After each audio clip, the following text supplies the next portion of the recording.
Breaking news Tirupati Alipiri దగ్గర భారీ traffic jam ఏర్పడింది. ఒక్కసారిగా భక్తుల రద్దీ పెరగడంతో ఆ ట్రాఫిక్ జామ్ అయితే ఏర్పడింది. దీనికి తోడు ప్రతి వాహనాన్ని అధికారులు క్షుణ్ణంగా తనిఖీ చేస్తున్నారు. దాంతో భారీ ట్రాఫిక్ నిలిచిపోయిన పరిస్థితి తిరుపతి అలిపిరి దగ్గర చోటు చేసుకుంది. కిలోమీటర్ పొడవునా వాహనాలు ట్రాఫిక్ లో చిక్కుకున్నాయి. భక్తులు కూడా ఇబ్బంది పడుతున్న పరిస్థితి తిరుపతి అలిపిరి దగ్గర ఏర్పడింది.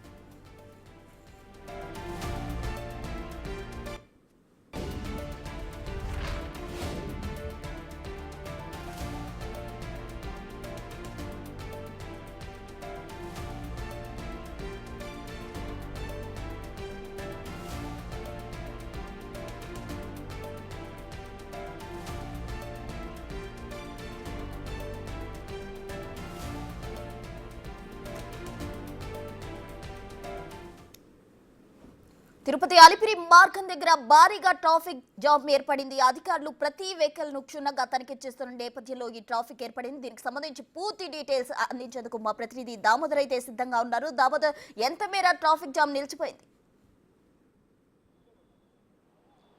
ప్రస్తున ఏదైతే శుక్ర శని ఆదివారాల్లో రద్దీ పెరుగుతుంది. సామాన్యంగా ఏదైతే తిరుమల శ్రీవారి దర్శనానికి వచ్చే భక్తులు శని ఆదివారాల్లో పెద్ద సంఖ్యలో వస్తారు. కానీ అనూహ్యంగా ఏదైతే వర్కింగ్ డే సోమవారం నాడే భక్తుల రద్దీ పెరగడం విశేషము. ఈరోజు మనం ప్రస్తుతం చూస్తున్నాము. ఏదైతే అలిపిరి టోల్గేట్ వద్ద వాహనాల సంఖ్య విపరీతంగా పెరిగిపోయింది.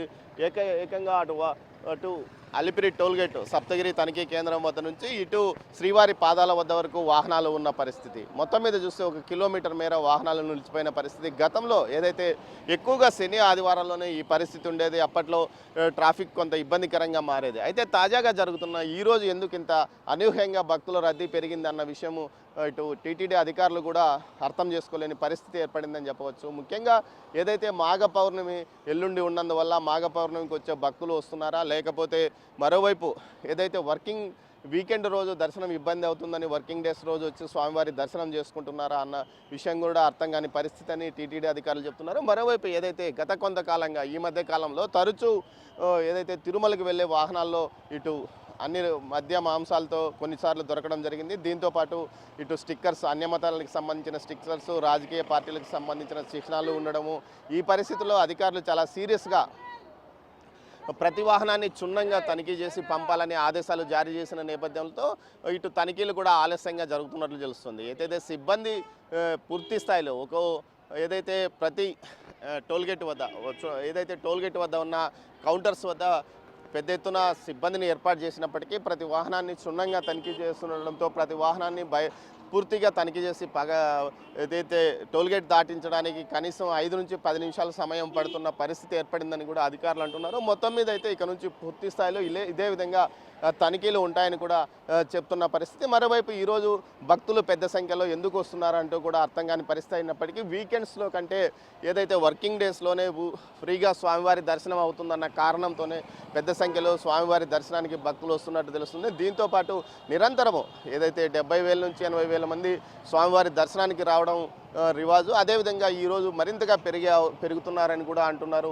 ఏదైతే వరుస సెలవులు లేకపోయినప్పటికీ వర్కింగ్ డేస్లోనే ఈ విధంగా రావడం ఇదే మొదటిసారి అని కూడా చెప్తున్న పరిస్థితి. అయితే అనూహ్యంగా ఇక్కడ రద్దీ పెరగడంతో అదనంగా పోలీస్ సిబ్బందిని కూడా ఏర్పాటు చేసి తనిఖీలు చేస్తున్నారు. దీంతోపాటు టీటీడీ విజిలెన్స్ కానీ ఇటు ఏదైతే ట్రాఫిక్ తిరుమల 2 టౌన్ పోలీసులకు సంబంధించి అవుట్ పోస్ట్ ఇక్కడ ఉంది. వీరంతా కలిసి సంయుక్తంగా ట్రాఫిక్ను క్లియరెన్స్ చేస్తున్నారు. ఏ కౌంటర్ దగ్గర తక్కువ వాహనాలు ఉంటే ఆ కౌంటర్ దగ్గరికి వాహనాలు పంపిస్తున్నారు. మనం విజువల్స్లో చూడవచ్చు. మొత్తం మీద ఇలాంటి పరిస్థితి అప్పుడప్పుడు వస్తుందని కూడా అంటున్నారు. ఎల్లుండి జరిగే ఏదైతే శ్రీరామ తీర్థోత్సవాలు ఉన్నాయి, దానికి సంబంధించి భక్తులు వస్తున్నారు. అదేవిధంగా పూర్తిగా మాఘ పౌర్ణమి కావడంతో ఆ రోజు జరిగే మాఘ పౌర్ణమి రోజు స్వామివారి దర్శనం చేసుకుంటే మంచిదని కారణంతో వస్తున్నారా అన్న విషయం తెలియదు. కానీ మొత్తం మీద అయితే భక్తులు పెద్ద సంఖ్యలో స్వామివారి దర్శనానికి ఈరోజు వస్తున్నారు. అదేవిధంగా వాహనాల రద్దీతో పాటు అటు శ్రీవారి నడక మార్గంలో, అటు అలిపిరి నడక మార్గంతో పాటు శ్రీవారి మెట్టు మార్గంలో కూడా పెద్ద ఎత్తున భక్తులు స్వామివారి దర్శనానికి తిరుమలకు వెళ్తున్న పరిస్థితి మనకు కనిపిస్తుంది. మరోవైపు ఏదైతే ఇటు తనిఖీలు గత 2 రోజులుగా ఏదైతే తిరుపతికి సంబంధించి పెద్ద ఎత్తున ఏదైతే బాంబులు పెట్టామని రూమర్స్ అటు హోటల్స్ వద్ద రావడంతో టీటీడీ అధికారులతో పాటు పోలీసులు కూడా అలర్ట్ అయిన పరిస్థితి. ఈ పరిస్థితుల్లో తిరుమలకు వెళ్లే ప్రతి వాహనాన్ని క్షుణ్ణంగా పరిశీలించమని ఉన్నతాధికారులు ఆదేశాలు ఇచ్చాడు. ఈ నేపథ్యంలోనే ఇలాంటి పరిస్థితి తలెత్తిందని చెప్తున్నారు. గత 2 రోజులుగా తిరుపతికి సంబంధించి ఏదైతే ఇటు పాయ్ వైస్రాయ్ హోటల్తో పాటు అటు గ్రాండ్ రిడ్జ్ హోటల్స్లో వరుసగా బాంబులు పెట్టామని బెదిరింపులు వచ్చాయి. అంతకు ముందు రోజు అయితే ముఖ్యంగా ఏదైతే ఇటు అగ్రికల్చర్ యూనివర్సిటీలో కూడా ఇలాంటి పరిస్థితి తలెత్తింది. ఈ నేపథ్యంలోనే ప్రస్తుతం ఇందుకోసం అధికారులు ఏర్పాట్లు చేశారని కూడా చెప్తున్నారు. మొత్తం మీద అయితే ఈరోజు వాహనాల రద్దీ అనూహ్యంగా పెరగడంతో కొంత భక్తులు ఇబ్బంది పడుతున్న పరిస్థితి. అయినప్పటికీ నిదానంగా తనిఖీలు పూర్తి చేసుకొని వెళ్లాలంటూ అధికారులు కానీ అటు సిబ్బంది కానీ ఇక్కడ కోరుతున్నారు. Prasuna. Right Damodar, thank you.